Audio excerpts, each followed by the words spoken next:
Jolan True Attack Wing fans, and welcome to another Antares Shipyard video here on YouTube. My name is Jerry, and I am one of the hosts of the live stream show known as the Captain's Table over on the Antares Shipyard Twitch channel.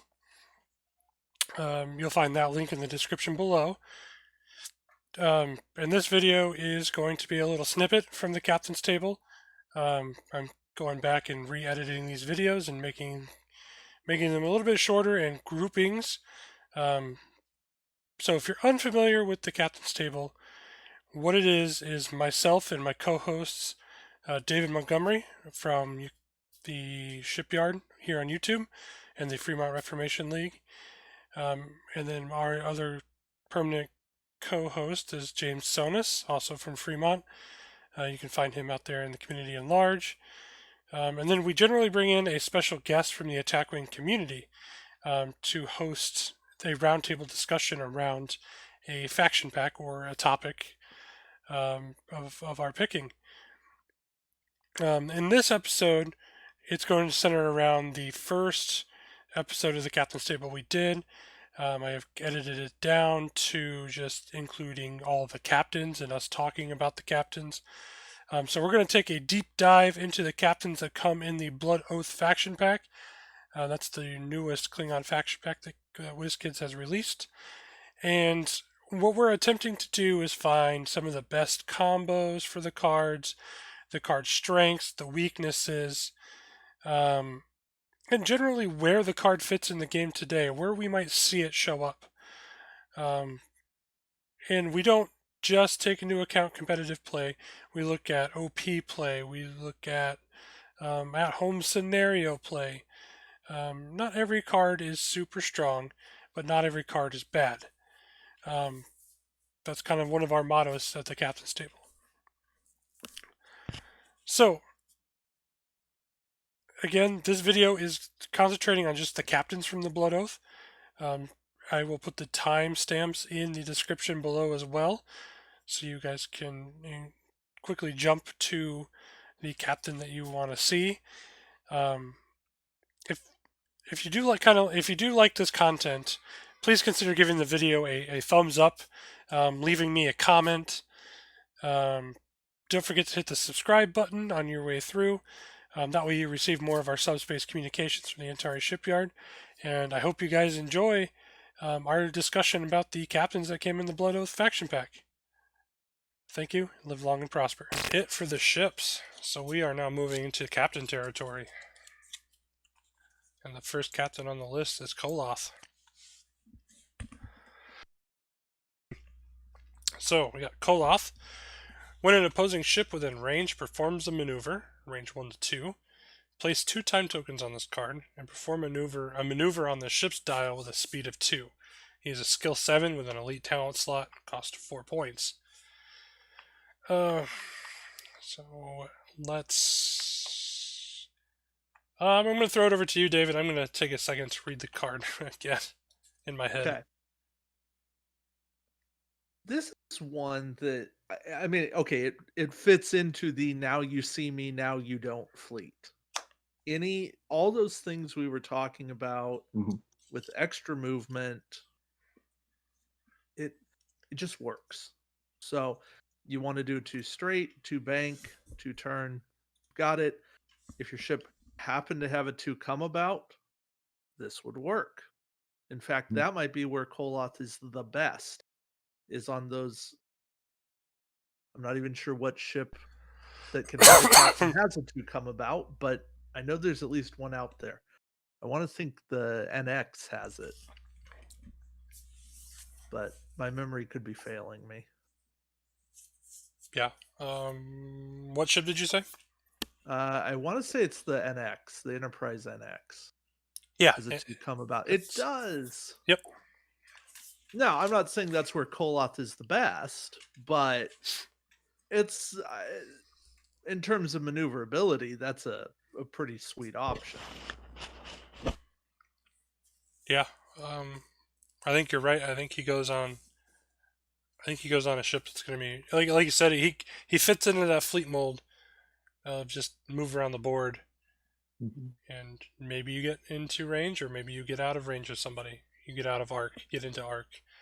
Either way, I definitely think he fits into that mold. How about you, Dan? Did you find anything interesting with this card?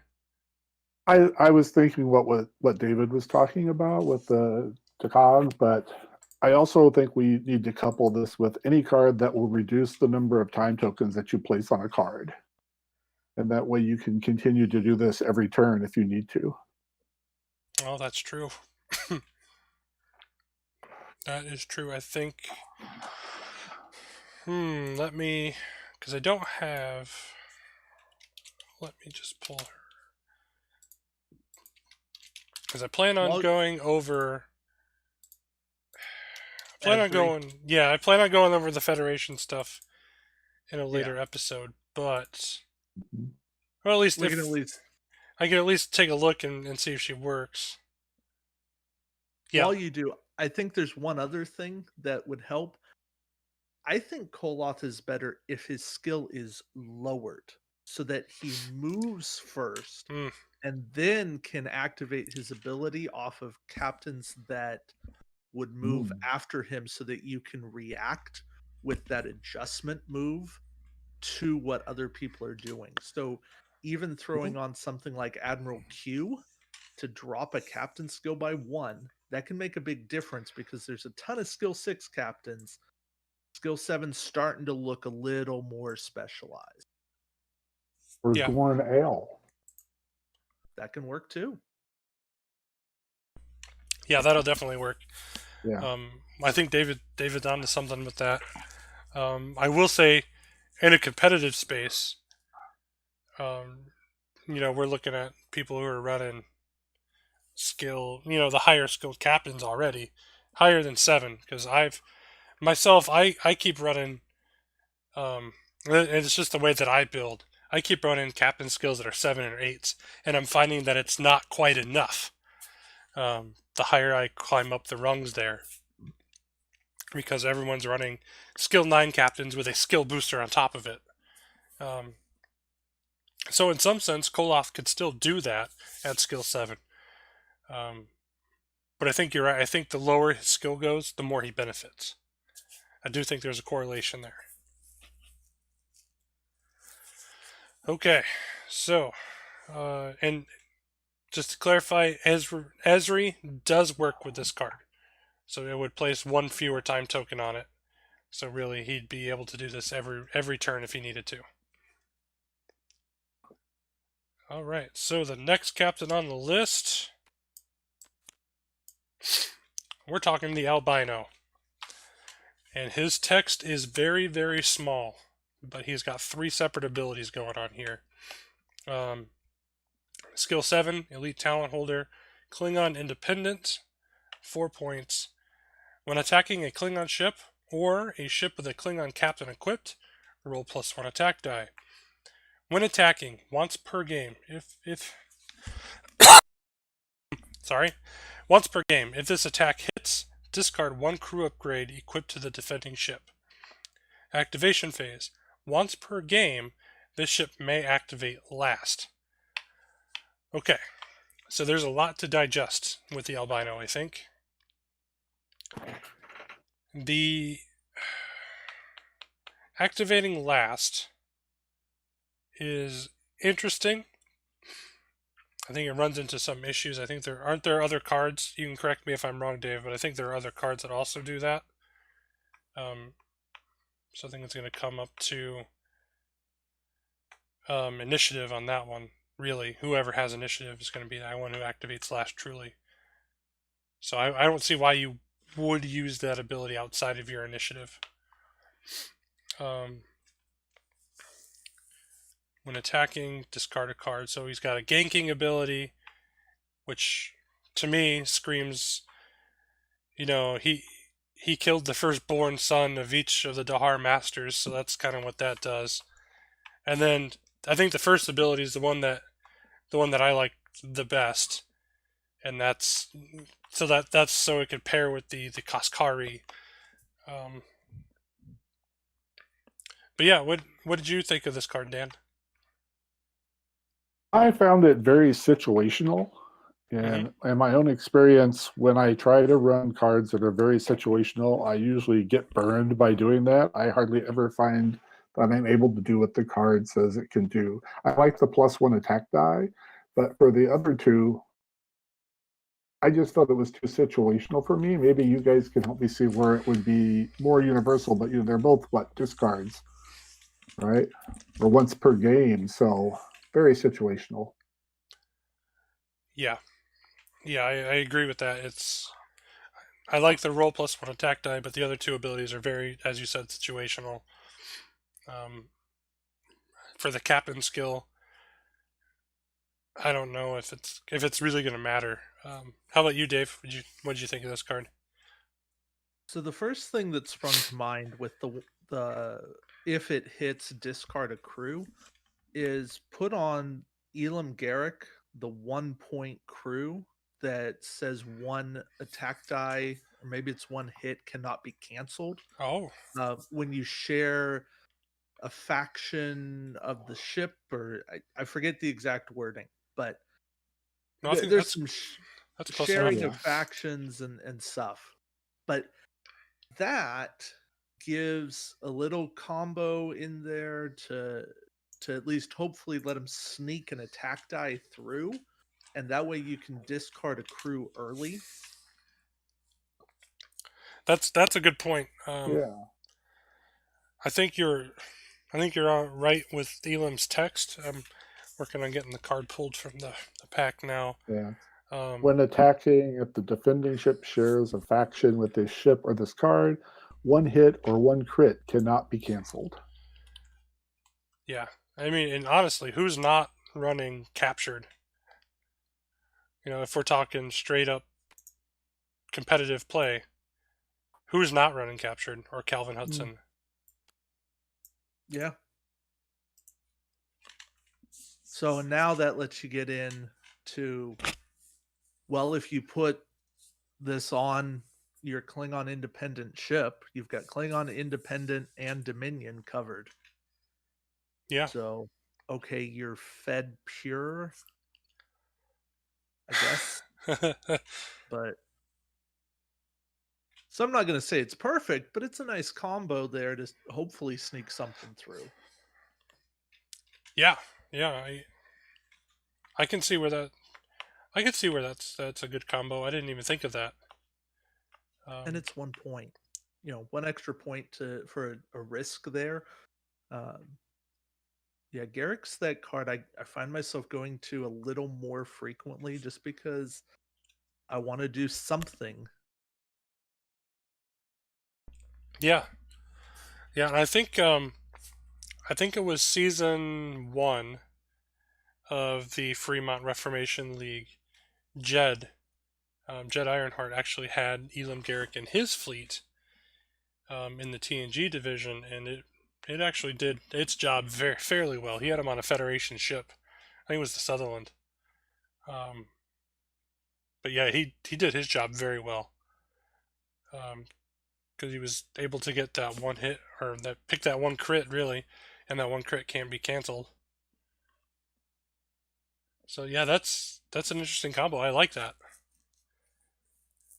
I can see the Albino going into kind of like on the Kaskari, maybe with 2nd of 5, to pull another crew off as an action, and then try and hit them and pull another crew if somebody's running a crew heavy build. I don't know really how competitive you're going to find those builds, but they're there. That it is there, and I believe 2nd of 5 doesn't even have to target crew. No, it doesn't. No, you're right. Yeah, just an upgrade. So I think you're going to find most ships are going to have an upgrade, and that rolls into his last ability to activate last. You can say, hey, I'm going to activate last, go in, pull something out, and get stuff used. Yeah, because I mean, you're often seeing these competitive fleets that, one of the things you're looking at doing is pulling that linchpin, once you pull that linchpin, the fleet falls apart. At least I'm finding that a lot. Right. So if you can find that one crew, like you pull Cloaking Wharf off the Vorn for me, I'm all of a sudden I can't convert blanks into hits, and I'm stuck trying to re-roll my blanks, and I don't want to re-roll my blanks. I'm trying to re-roll my battle stations. Yeah. Things like that. If you're familiar with my build. But yeah, I guess I'm sold in the Albino. I think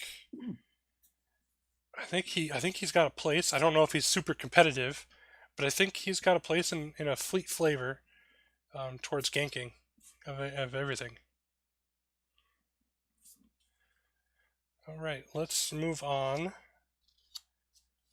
We will get to one of the highly requested captains that we finally get in this pack. Kang. 7 skill, elite talent slot holder, 4 points. Start of the game. Target a captain equipped to an opposing ship. When attacking, during the modify attack dice step, if this target captain is equipped to the defending ship, discard this card and add 2 crit results. Okay. I know in the episode Blood Oath that Kang dies. Spoilers for those who haven't seen it. If you haven't seen the episode, I highly recommend giving it a watch. It's probably one of the best Deep Space Nine episodes from season 2. All the original actors from the original series came back to reprise their roles, so that was really cool. I don't know if I really like... I'm not one who wants to discard my captain all the time, though. So I don't know if I would personally play this to discard my captain to add 2 crits. I could see some people doing it. It could be a situational thing. I don't know, Dave. How do you feel about it? I'm with you that sacrificing my captain is not high on my priority list in a game, but there is a moment where you can make that decision.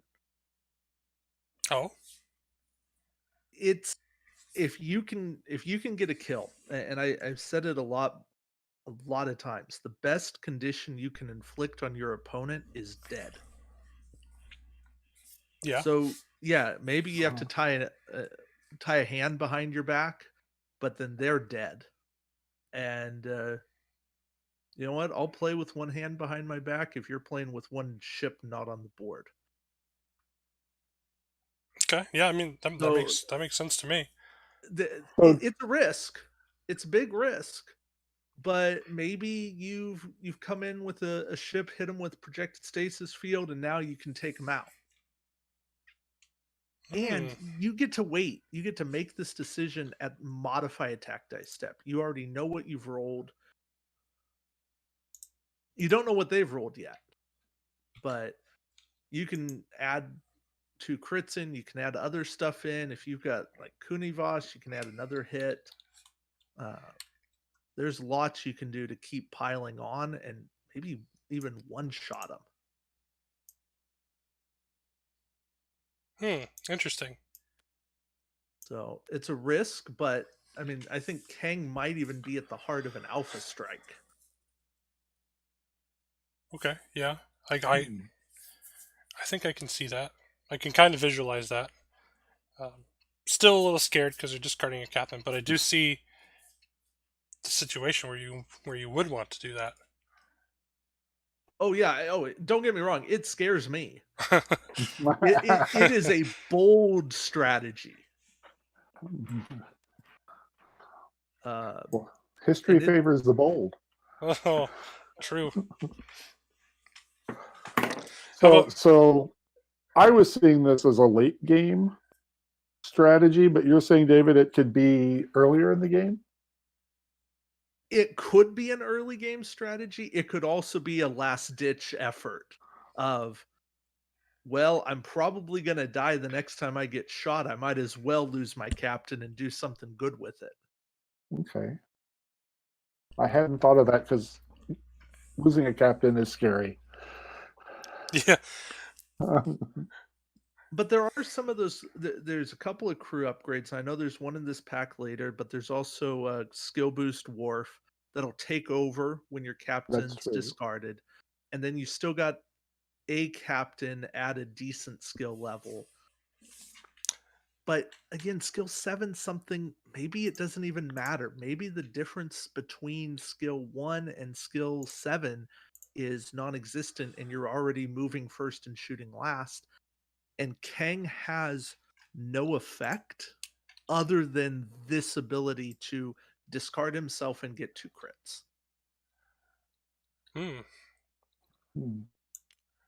There's another card that I just thought of that exists. So it doesn't say remove him from the game, it just says discard.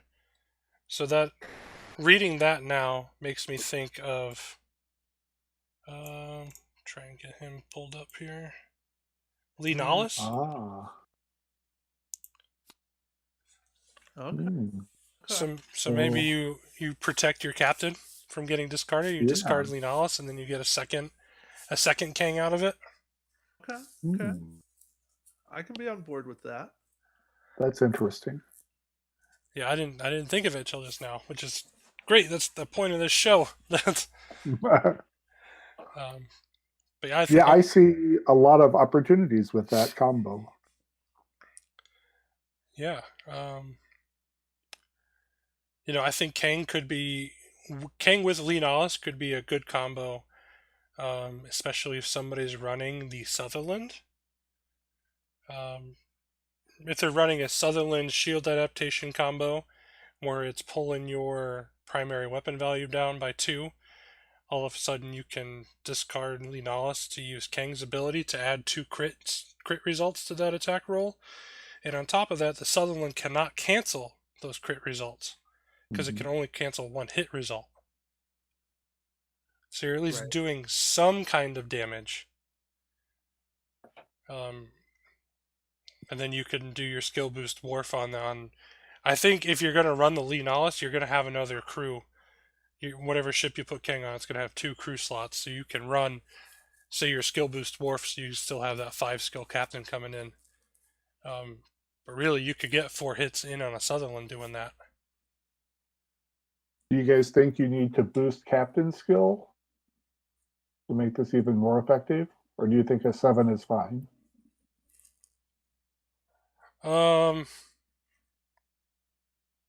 If you're going to go with the bold alpha strike, I'm sacrificing Kang, and that's his job. You got to boost the skill. Okay. Yeah, I think Dave's right on that. At least Worf is going to skill boost him 3 because he's a Klingon captain, so they'll put him up to 10. And that's all you can do. Yeah, because rule 3 is going to hit. Yeah. Yeah, no, I do. I like that. I like throwing Lenalis in on that fleet. That's an idea I might play around with, to be honest. It's going to be a long night tonight. After we're done here. Yeah, right? I'm going to go right back to my binders. Good thing I have tomorrow off. Okay. Well, Dan, you're retired. You've got a lot of time. I know Dave's probably got... Yeah. Dave's on the West Coast, so it's still early for him. Yeah, tell that to my wife, yeah. All right, so let's get the next captain out here. And it is one that I was hoping... I understand why he's a captain. I was hoping we wouldn't see him as a captain. But it's okay. Oh, we got a question here. What if we added Klingon First Officer to... I'm assuming we're talking Kang and Lenalis. Let me pull Klingon First Officer here. Because I am not 100% familiar with the wording on that card. I do know it comes from the Klingon Faction Pack. Scaling up. Alright, Klingon First Officer. Once per game, discard the captain equipped to this ship. Perform an attack with his ship's primary weapon and the This card becomes Captain skill 4.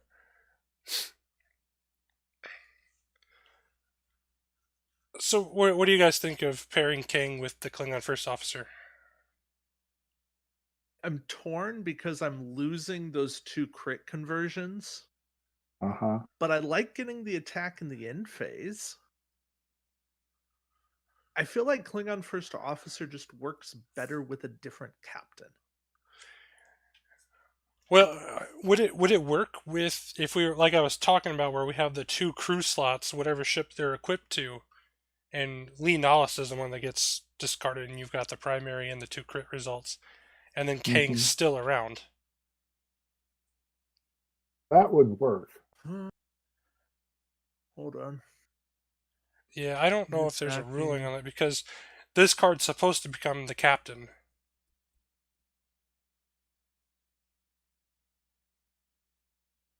Yeah, so the First Officer wouldn't take over because Kang was still there.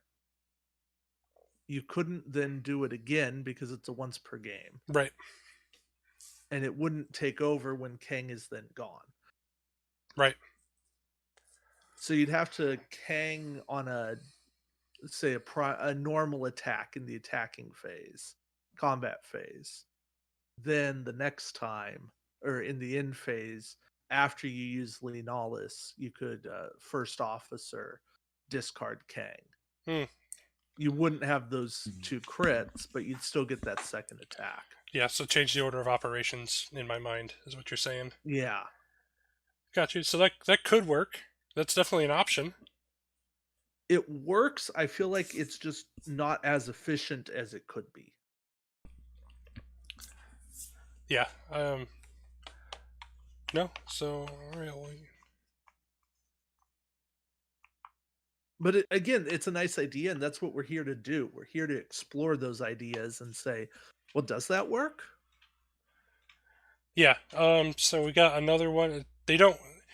M Dempsey 82 says they don't work together because Kang needs to discard himself, while the First Officer needs to discard the captain with his ability.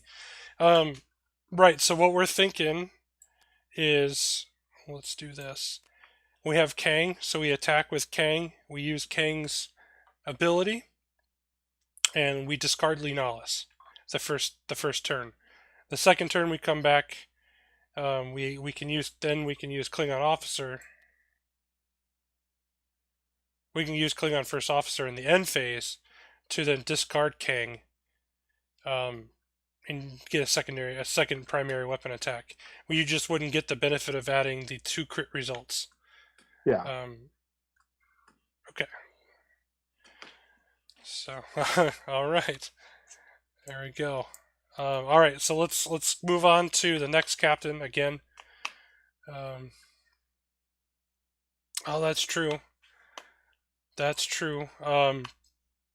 Predator, I think it's 858. He says you wouldn't have to wait another turn though, since they happen in different phases. Yeah. That's also true. Yeah, you can round 1 of combat, whatever turn that is, Kang, and then end phase of that same round. You're good. Yep. So, all right, great. Let's pull the next captain out here. It is Core. Again, I wished, and Dave, you and I, we talked about it during our speculation video when we got the Q&A for the Klingon Faction Pack. Just because there are so many of them, we were hoping that Core was in the pack, but not as a captain. I understand. Right. I understand why he's a captain, and it's okay. So, Core. Skill 7, Elite Talent Slots, 4 points. You may equip the Darhar Master Elite upgrade to this card for 0 SP. Free action. Place an Aux Power token beside this ship and target all friendly Klingon ships. Remove all red target lock tokens beside the target ships and place them beside this ship. So, the ability does remind me of his sacrifice in that episode where he was on I think it's the Rataran with Martok and Worf, and he takes over, I think it's the Ning Tao, and he turns around and goes and attacks all the Gemini ships, allowing Worf and Martok to escape. I'm not the biggest fan of the wording of this card, because there is a card that exists in the game, as it was pointed out in one of the unboxing videos, that does this better. But that's not what we're here to talk about. I'm gonna have to think on this a little bit longer for me. What did you think of the card, Dan? I kind of liked it, to be honest. I see it working well with the Kang. Okay. I think that maneuverability, and if you pair it with reactor pit to remove the auxiliary power token, and you put an admiral on with another elite talent, you get the Har Master and maybe something like Worthy Opponent or something else that kind of plays with people with that extra maneuverability we talked about earlier. Yeah. As far as combos go, auxiliary power, with an auxiliary power core, I think that's a pretty good one to pair with this if you're going to use it, to get rid of that aux. Dahar Masters, obviously, the combo. I find it interesting that Kang does not have the text of putting Dahar Master on for free. Well, I guess Koloth doesn't either, does he? No. Huh, maybe in my own mind I thought that up. Yeah. He is faction locked to a Klingon ship. So it's not like you're going to get core on an Oberth. Supersizing defense as much as possible. But There's yeah. so much for those combos. What'd you think, Dave? Well, him being faction locked kind of killed about half the combos, or most of the combos I had thought up here. Because boy, he'd be great on like the Avenger or the ISS Defiant. He goes okay on the Bemoth. You can perform a red maneuver while there is an auxiliary power token beside your ship.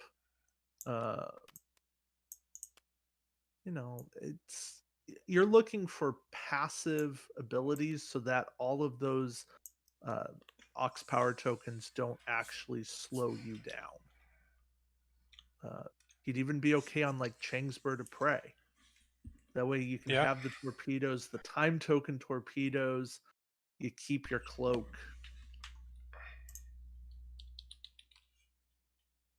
It's again, I'm not gonna say this is my favorite captain, but I think it's okay. I like being able to clear other ships off, but it's also a tough it's a tough sell, and you have to know when to do it and when not to do it. Yeah, and that's kind of the point I was going to bring up. I think if I was forced to play this card, the one thing I would be trying to do is stay out of enemy firing arcs as much as possible, but still within range to suck in all those target lock tokens. Yeah. And make it so that they can't use it against a friendly ship of mine. Because, I mean, if we're talking perfect quality, you're talking target lock battle station. That's what people are trying to get. That's what everyone's working towards. So if core is in behind, say the Enterprise E, that's got that target lock. Well, it doesn't need a target lock. That's not a good example. A ship that's trying to fire fed torpedoes and it needs that target lock to fire them. If you're behind that ship and it doesn't have a rear firing arc, like in a Kira class, you can see, and you're within range 1 to 3 of your friendly ship, you can suck that target lock up off them so the Akira can't all of a sudden use its fed torpedoes. That's really the only situation I find myself trying to use the card in. I don't know if there's any other situations you guys might find for that, but I don't see I think you're probably right, and that's why you need the extra maneuverability with sensor echoes or turns, if you put Laris, or not Laris, but if you put some of the other cards we talked about, it may give you that extra maneuverability to get in out of arc, but still have those target locks. Yeah. So I don't hate the card. I'm not in love with it. I do think that there's an older core that does it a little bit better. But I'm okay with it. Again, I don't believe any card is a bad card. I think there's definitely always a use for them somewhere. We just have to find it. Okay. Yeah. Let's move over to the next captain. And again, it's our other version of Kang. The one that everybody's been asking for, because he's been the only Darhar master we've been missed the entire release of this game. So when defending, during the modify attack dice step, spin the ship's target lock token. The attacking ship must reroll all of its attack dice. Skill 8, elite talent slot, 5 points. This is good for those times where you have that target lock still and you're defending. I think the only word of caution that I would have is that your opponent may have a bad roll, and they may have, if they're rolling 4 attack dice and they roll 2 crits, you've got to be aware that they're going to re-roll everything. So they're going to re-roll those 2 crits and then those 2 blanks that they had. I think that's really the only thing you need to... There's Rob Fletcher making an appearance in the video. Okay. Yeah, I think that's really the only thing I would say in a word of caution when trying to use the card. Again, I think the text is pretty good because you're definitely trying to get a target lock, especially with some of the weapons you're trying to use. Klingons really don't have access to the battle stations too often, so target locks are generally what they're trying to do outside of cloaking. We'll pass it over to Dave first. Oh, true. Yeah, I'm struggling to come up with great combos. An okay one is the Fed Crew Wharf that costs 5.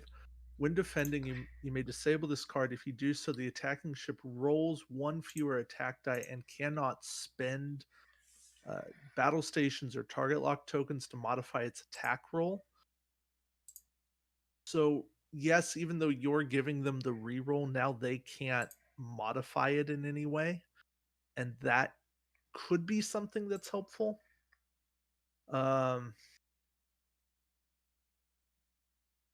This is another one.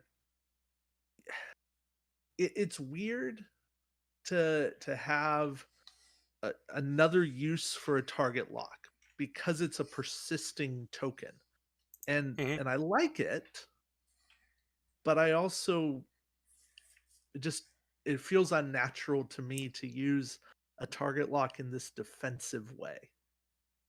And so I think I'm struggling to wrap my head around it too. The chat is pointing out that with skill boosts, he could be boosted up to a skill 11. If paired with the Darhar Master, I believe that gives him a free target lock. Yeah. Yep. So there's definitely ways to... I don't think he's a bad card. I like the ability. I do. Because I think the Klingons need help in their defense portion of the game. Especially a lot of their cloaked ships. The cloaked ships get the cloak bonus, but we're talking if those situations where you are out of cloak and you're rolling only 1 defense die, this could definitely help you. It could also hurt you, so it's a gamble. How about you, Dan? What'd you think of the card? Well, I kind of struggled with it as well, but I definitely felt that you need something to come in play to prevent the attack dice from being modified or replaced. So they can't, do that to you. So I was looking at maybe dispersive armor as another way of doing that. They only get to roll 4 and they can't do anything other than just roll 4. Okay. I think that could be, that could work if they can't modify. Again, that falls in line with Warfare, where you can't spend any of your tokens. Mm-hmm. You can't modify anything. I do like that, because then it's just up to the luck of the roll, which is a 1 in 8 chance. I mean, air quotes on the 1 in 8 chance on that one, because we all know probability doesn't work like that.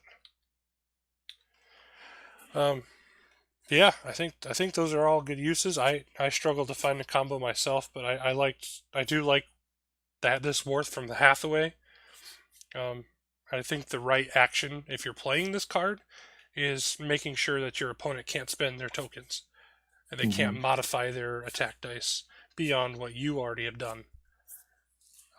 So I do like this combo here.